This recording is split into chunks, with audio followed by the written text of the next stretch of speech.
Moving right along, the Muppet Movie podcast, brought to you by toughpigs.com. This is the podcast where we watch the Muppet Movie 2 minutes at a time and talk about it a lot. I'm your host, Ryan Rowe. I'm Anthony Strand. And joining us today is... Hi, I'm Joe Hennes, co-owner of toughpigs.com. Welcome to the show, Joe. This is you're our first guest. I feel so honored to be your very first guest, and this is such a great idea for a podcast. I wish I had thought of it. I also wish I had thought of it, but we stole it from the Star Wars Minute guys, so here we are.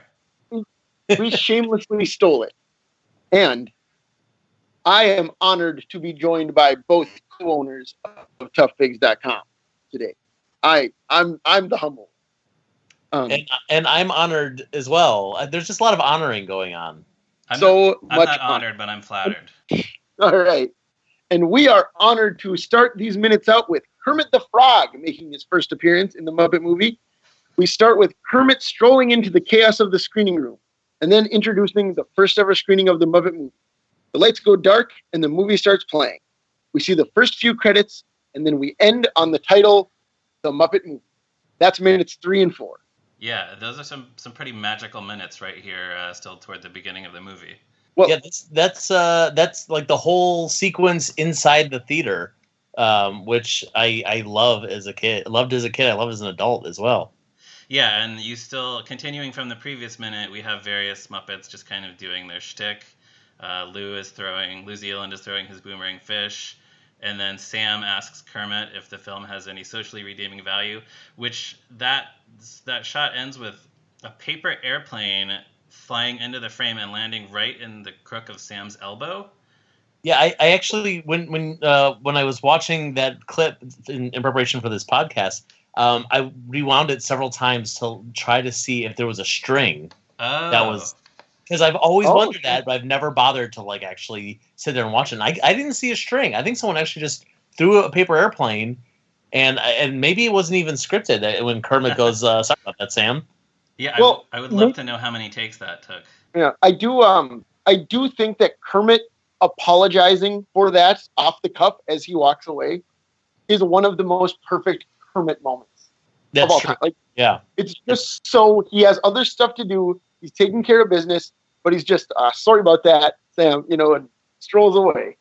Well, and that kind of hints at something that I wanted to talk about, which is the pure chaos in the theater and how Kermit is just like, hey, what are you going to do? That's what the Muppets are. We're just chaos. Because we're about to go into, and I mean, spoilers for the next episode, we're about to start with a pretty solemn moment in the actual story. But before we get into kind of some of the melancholy of Kermit and the Muppets, we're starting off with like just explosions and people eating things or characters eating things and throwing fish and monsters and pigs and Kermit is in the middle of this tornado of Muppet chaos. Yeah, it's really a perfect way to ease into the movie. Here's all the wacky Muppets that you love, and now here's their movie. Well, and I really like how it segues from the chaos into, like you mentioned, the calm of the actual movie with that nice moment where he sits next to Robin. And Robin asks him, is this how the Muppets really got started? Kermit said sort of approximately how it happened. I feel like if we just went from Kermit telling everyone to settle down, Crazy Harry, causing an explosion, if we went straight into the movie, it wouldn't work quite as well. And that little moment with Robin, that little breather, is a necessary beat. It's so nice. It's so perfect. Yeah, the lights go down, and there's that one moment of calm. Right, as you're actually hearing people shush, or the characters shush each other. I've also always wondered, when Kermit says, it's sort of approximately how it happens. How much of that is Jim saying, this is actually how I met all of my friends that I work with? Because, I think a big road trip, but symbolically, he did pick them up one by one, and they all made their way to Hollywood and signed some contract. It's how the Muppets... And he started in the swamp. Right, it's how the Muppets got started, meaning these characters, but it's also how the Muppets, the troupe of performers, got started. Right. I would like to. I'd like to go back to New Zealand for a second. That very brief thing. I love that. First of all, Kermit walks into the theater, and the first person he sees is New Zealand, which is New Zealand, the right. most ridiculous character probably to have ever been written for the Muppet Show that actually stuck around for more than a second. And he's talking to Nigel, and like totally like ghosts Nigel so he can go talk to Kermit, which is very symbolic for what happened on the Muppet Show. Ooh. Like forget Nigel. We got this more interesting frog over here. What I love about Nigel though is when Lou throws the fish away, Nigel turns and he's frozen in this stare, like until we cut away from him, and it looks like Nigel is so fascinated that Lou had the colossal nerve to throw Nigel a fish. He loves this stuff. He loves those flying fish. Nigel is just happy to be there. He really is. Although the other thing I was going to say about New Zealand is I always really liked the meta joke of him, New Zealand asking if there's any boomerang fish in the movie, and Kermit says, "I told you, Lou, there's not." He says, "Not at the movie or in the screen," meaning there's no boomerang fish allowed in either of those, right? Right. And of course, New Zealand just threw a boomerang fish in the movie and at the screening. Like Right. rules. He got his fish into the movie that we're watching, even though he didn't get them into the movie that Kermit made. Although, like, isn't that weird that he thinks like Lou doesn't know how movies are made? That he's asking if he can have something in the movie they're about to. The movie's done, Lou. Yeah, you missed your chance, man. Although, well, we'll get into that later. That's a spoiler for a later episode. I did want to talk about some of the lesser-known characters who are in the crowd scene here. Yeah, I was happy to see that they invited Fletcher Bird to the screening. Well, I was just going to say, I never noticed Fletcher Bird until this time when I paused it and was looking. How could you not notice Fletcher Bird? We should probably say who Fletcher Bird is. He's the large blue and green bird standing in the back. He was one of several characters played by former Royal Ballet Company dancer Graham Fletcher on The Muppet Show. Most notably, he appeared in the You Make Me Feel Like Dancing number with Leo Sayer. So for a big, large bird with kind of goofy-looking eyes. Right. Isn't it weird? What a weird coincidence that Fletcher Bird was played by a guy named Fletcher. That is such a strange coincidence. Although they invited Fletcher Bird. Although is he in the closing number at the end? He probably is. Right? I would imagine he is. I don't know for sure. We'll find out in about 50 weeks. Yeah. Right. Other relatively obscure Muppets who appear in that sequence are in the right-hand back corner. We have Mean Mama, which is that brown, slightly wolfish monster. Baskerville the Hound is in the front row. One of my favorite lesser-known Muppets. Love it. Who Baskerville was built for a series of Purina Dog Chow commercials in the early 60s, where he appeared with Rolf. Right. And went on to appear on The Muppet Show many times, singing May You Always with Rolf and all the other dogs, and Catgut, and singing Oh Lonesome Me with Loretta Lynn, among others. And Luncheon Counter Monster was the squat purple monster, so named because he sits at a luncheon counter in the Nancy Walker episode and eats the dishes. And the Blue Frackle is in back. A.k.a. Boppity, next to Marvin Suggs. The Blue Frackle was built for the Great Santa Claus Switch in 1970, frequently appeared in monster-themed number and crowd scenes on The Muppet Show and in later productions. And finally... Isn't it a weird coincidence that Boppity was played by a guy named Tom Boppity? Wow. I'm sorry, go ahead. What was the last one, Anthony? I didn't interrupt. And finally, the only other one... again, I didn't include the Marvin Suggses, the things that I think most people probably know.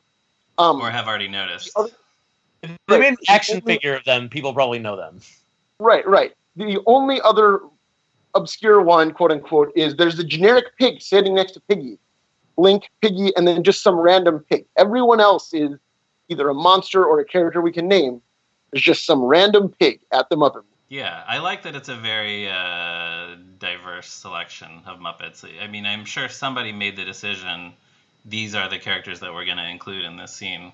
Well, one thing I appreciate that I was thinking about this time around was, Kermit gives his little speech and he thanks all the little people, and maybe these are all the people who worked on the production end of the movie. Like, this is the crew who you don't see on screen as much, but they all had a part to play. Oh, you mean some of the That's monsters might have been on the crew? I mean, all these people that Anthony just mentioned Yeah. who don't actually make it into the Muppet movie within the Muppet movie, Right. Yeah. Maybe Lunch Encounter Monster was the key grip. or did the catering, because lunch and Actually, I like to think Gordon Heap did the catering. Oh yeah. he does love to eat. He's a professional eater. He is. But speaking of Kermit's speech, so something else that I noticed this time around that, again, I never noticed before. So Kermit is thanking everyone, and Miss Piggy, I know he's listening to him. Miss Piggy says, speeches aren't necessary, dear. And Kermit says, well, I just want to thank everyone for their hard work and patience. And as he says the word patience, that's when Animal flips out and starts saying, roll film. That's a cute little, it has to be intentional. Yeah. That thank them for their patience, and they have none. They are beyond patience. Yeah. Right. They just want to watch the Muppet movie. Don't we all? Well, but the difference between us and them, though, is that we're already watching the Muppet. Whoa. And we're having a good time, whereas they're just ready for the movie to start. Yeah. There you and go. I don't care what anyone says. I'm having a great time. There you go. I wanted to mention, so with the idea of scrutinizing as many elements of this film as possible, I did some research into Miss Piggy's hat. Yes, I want to know more about this turban. Yeah, well, I knew that was kind of a thing in the 70s. So that's called a draped turban, and it was something that had kind of come in and out of fashion since the 1920s and 30s. So at around this time in the 70s, it happened to be in style at the time. Wikipedia says often turbans were created as part of evening wear. The American designer Halston featured the turban for evening wear and dressed fashion icons such as Bianca Jagger. And it was also worn by Elizabeth Taylor, Joan Collins, and the Queen. And Miss Piggy. So, that's the Wikipedia article. Oh, I will. I do. I love that Miss Piggy. Like, speaking of Miss Piggy's turban, everyone else is just wearing whatever. Like, Fozzie has his polka dot tie on. Bunsen's wearing his lab coat. Miss Piggy is dressed up like she's at a movie premiere. Although Link is also dressed up a little bit. It's like he's not wearing his Pigs in Space outfit or even backstage robe. It seems like the pigs are the only ones that know that they are at a Hollywood premiere, which is kind of funny. Right, but it's counterintuitive. It's just such a perfect Piggy touch, I think, that she's dressed to the nine. She's doing this thing where, like, that turban is, it's very fancy, but it feels very casual, almost like something you would wear just to, like, hide your hair away because you don't want to do your hair today. And she's kind of playing up, like, that balance between, like, yes, we're going to be in a room with the lights off, but I'm still going to be the best dressed person in this room. Yeah, that's exactly what it is, I think. And we should, as long as we're talking about the costuming and Piggies in particular, we should mention Callista Hendrickson, who did many costumes for the Muppet Show and Muppet movies, but especially Piggy, was Piggy's stylist and costume designer all through the Muppet Show era and Muppet movies, Jim Henson era Muppet movies. Yeah. So you guys will end up talking about her a lot throughout this podcast as well.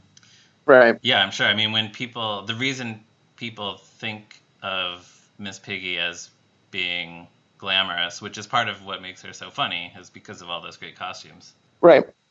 So, moving on to after the actual projection starts up, the Muppet movie starts playing, we see the blue sky, and we start getting the first few credits.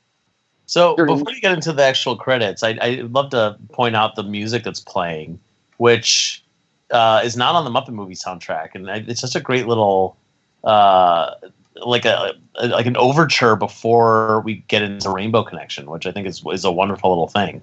Yeah, I really love it. It just, I'm sure it was really magnificent hearing or seeing the movie for the first time, but even having seen it 100 times, it just really creates the sense of anticipation. Like, oh yeah, we're about to see something really great. Yeah. Right. We are hovering through the heavens, and something is about to happen. Yes. Something is right, and we don't know what yet, but we are on the edge of our seats. True. So Well, what do we see? I didn't write down any of the credits that we see in this. So the credits, here's what we get. First credit is Lou Grade and Martin Starger present. Lou Grade, people maybe know, he's best known, of course, among Muppet fans for bringing the Muppet Show to TV. But by the time that happened in 1976, he'd been running ITC Entertainment for over 20 years.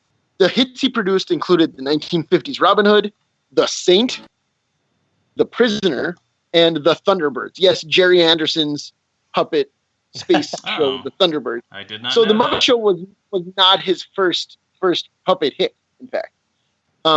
He retired in the early 80s, and he died in 1998, just a few days shy of his 92nd birthday. Yeah. He was also an award-winning Charleston dancer. That's not a joke. That's a real thing. Is that true? That's absolutely true. Wow. I read his autobiography. Yeah. And he talked about Charleston a lot. I'd like to read that one of these days.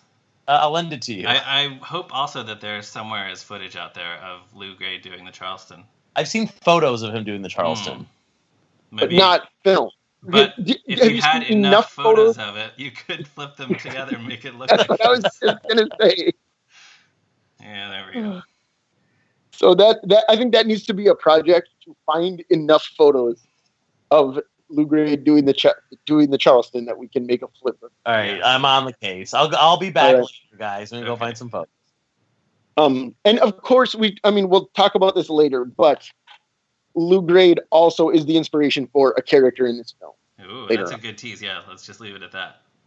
And then Martin Starger is the other presenter. Martin Starger has a somewhat less notable career than Lou Grade. Well, he has a few really notable credits. Well, yeah, I was going to say he produced a lot of other films in the 70s and 80s, including Nashville, Robert Altman's Nashville, Sophie's Choice, and The Last Unicorn. So I assume those are the three really notable ones you're talking. He also worked on The Elephant Man. Oh, okay, sure. Yeah. But yeah, so he had a few things.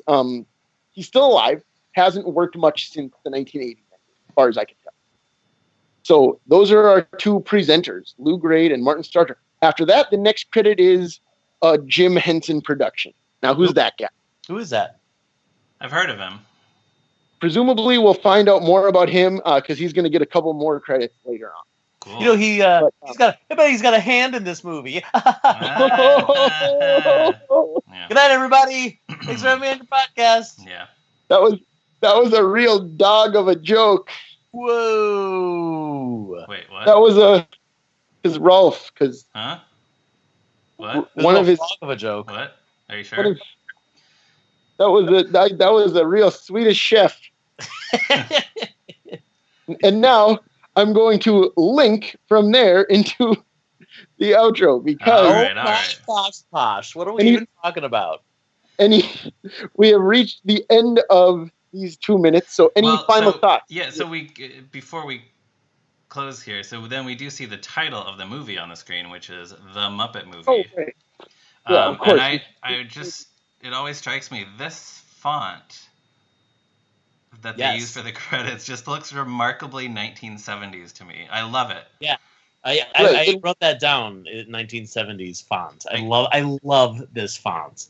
Yeah, it looks like it would be the sign outside a roller rink. Yes. Yeah, see, I can't think of anything else specifically that I could say this looks like this other movie or this other, logo or something. It just very says similar 70s. to the logo for. It's very similar to the logo for the electric company. Oh yeah, you're right. Mm-hmm. And then the only other notes I had on this snippet was just to mention, so the actual Muppet Movie was released on May 31st, 1979 in the UK and June 22nd, 1979 in the United States. So UK got it before we did. So that's 22 days apart, which means that the UK release must have been a Thursday or something. Oh, that's interesting. Or I also want to point out that we do see, and it's such a tiny thing, but like as the words "The Muppet Movie" appear on the screen, the rainbow Right. screen, which we will be seeing a lot of rainbow motif throughout this entire film. Yeah. They actually, you're gonna be amazed that they actually talk about rainbows pretty soon. Huh. Why are there so many talks about rainbows? No, I'm just going back and forth on this clip, and you actually see the rainbow like arc into the shot, and then across. How do you think the they frame. did that? I was just gonna say, how would they have done something like that in 1979? Because it looks like a real rainbow. I don't know. Well, they kind of do the same thing at the end of the film. Yeah, they do with a bigger rainbow. Yeah. Spoiler, but yeah. Yes, probably the same way they did that. They probably just waited till the movie was over, and then they looked to see how they did at the end of the movie, and they said, "Oh, we'll just do that at the beginning too." Yeah, that must have been it. Good call. That's probably what happened. Yeah. And then at the very, very end of this snippet, we have some other credits coming up, but we will save those names for next episode. That's right. Wow. Well, thank you guys for having me. This was super fun. I'm really glad I got to dive deep into these 2 minutes of the movie. Yeah. Did you have enough fun that you would like to come back next week? Sure, if you'll have me. No, that could be cool. All right, let's do it. I think we can clear off space on the log for you next week, Joe. Oh, wonderful. You guys are too kind. I'm honored. I'm honored to be invited back.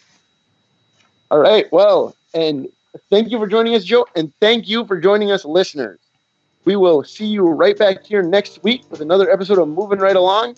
And until then, you can find toughpigs.com on Facebook, Twitter, Instagram, and on the good old internet. Bye. Bye. Bye.